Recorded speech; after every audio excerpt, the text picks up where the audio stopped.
To be teased can be a very surreal experience. On the one hand, you could consider two brothers who lovingly tease one another. These beautiful moments become the secret meaning of life, which is ever before us but always eludes.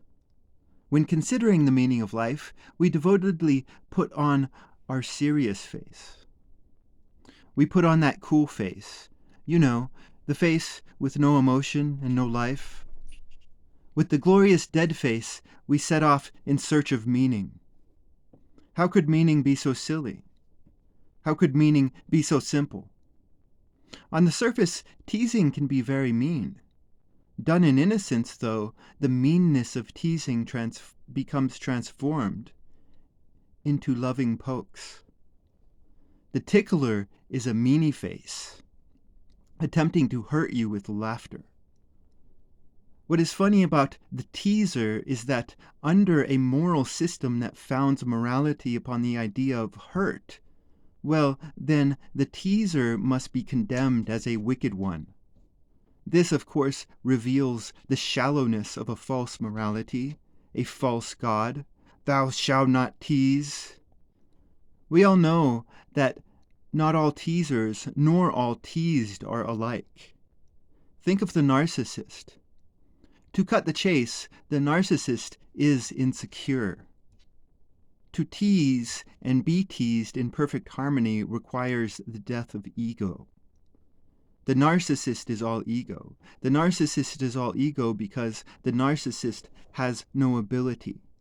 Oh, the narcissist can have ability, but to acquire ability in distress and complaint is to not really receive that ability. The sacrifice of many will not be acceptable. To have ability in something is comfort for the soul. For myself, my ability with the word and with the mind makes me feel like a master. In reality, I'm probably a journeyman, but a journeyman of the word and the mind in an age of idiots is, practically the great journeyman master, the most idiotic of prophets. I would wear these titles confidently. What satisfies me comes from within. I don't need your eyes to satisfy me, as precious as your eyes may be. When I look at others, I want to admire. Unfortunately, you are all a disappointment. Ability originates from the desires of an innocent heart. When I was a kid, I simply loved playing with words. I learned about Solomon and then desired to acquire wisdom. Some men want to explore and colonize space. Some men happily lose themselves in shapes and colors. Some men want to sing. The desires of an innocent heart should never be condemned as selfishness. I want to build an underground home in an underground city. The narcissist is simply lazy. They are especially lazy when they work. The narcissist has nothing but false titles. The ego is a creation of a false name. It is interesting to note that many a narcissist is trapped within the hell of a hero's myth. They are the saviors of the world. We say that justice is about the individual and not the group, a good saying. Love is the same way. Love is about the individual and not the group. You cannot love the world.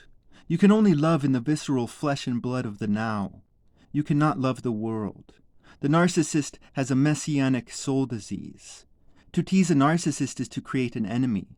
To laugh at their stupid messianic victimhood can get you killed.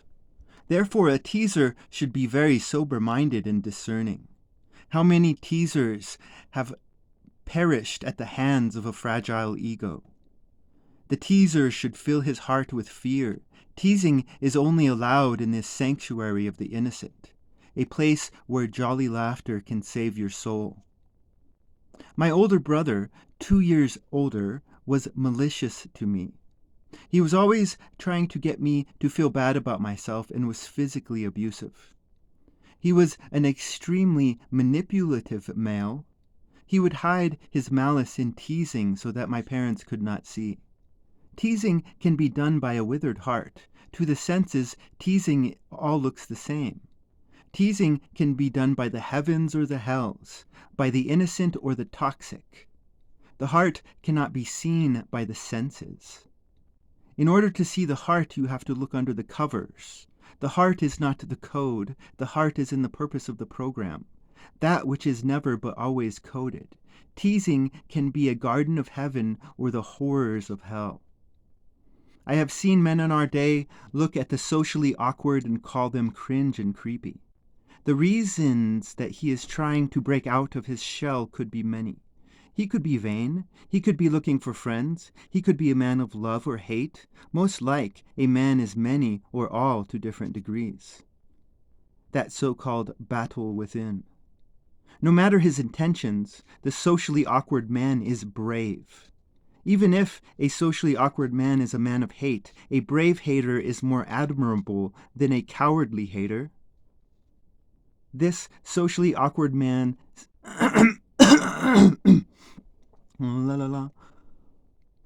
This socially awkward man's shakes and shivers are his glory, not his shame.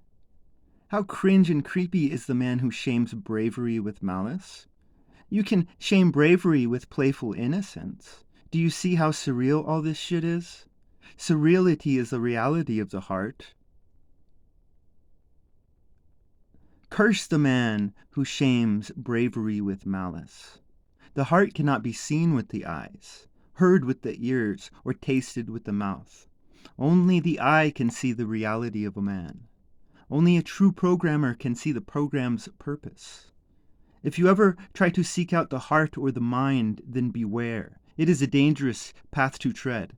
Insanity and frost will attack you, and a multitude of other monsters. One day you may be insane enough to think that the only good Sirius is silly, that the only good face is open, that the hero's journey is a sickness because the world is not real and time an illusion. One day you may be insane enough to think that love is the foundation, that one innocent moment between a father and son is more precious than all the gold in the verse.